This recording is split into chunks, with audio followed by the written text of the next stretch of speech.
Steve Jobs, l'un des plus grands génies de notre ère, savais-tu comment il résolvait ses problèmes? Il avait cette méthode très simple pour résoudre ses problèmes. Steve Jobs, le cofondateur d'Apple, avait une méthode très particulière pour débloquer sa créativité et prendre ses grandes décisions. Il marchait, tout simplement.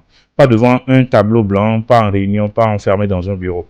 Dehors, en mouvement. Quand il se retrouvait face à un problème complexe, il se levait simplement et allait marcher. Souvent pieds nus, dans les rues de Cupertino ou autour du siège d'Apple. Parfois seul, parfois accompagné d'un collaborateur, il avançait en discutant et en réfléchissant, en laissant son esprit respirer. Pour lui, marcher, c'était penser. C'était une façon d'échapper au bruit, à la pression, aux distractions.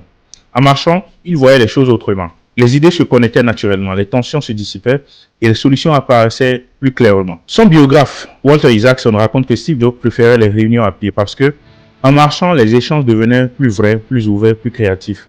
Le cadre disparaissait, la hiérarchie aussi. Ce qui restait, c'était l'essentiel, la pensée en mouvement.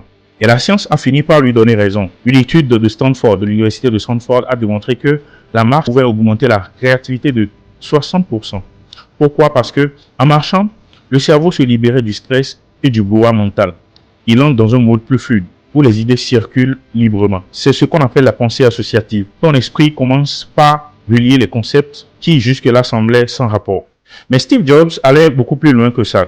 Il utilisait la marche comme un moment de pleine conscience, un rituel pour se reconnecter à lui-même. Il savait qu'en sortant du cadre, il sortait aussi des blocages mentaux. Alors, la prochaine fois que tu es bloqué sur une idée, un bug, un problème, une décision, un projet, ne reste pas assis. Ferme ton ordinateur, mets tes écouteurs et va marcher.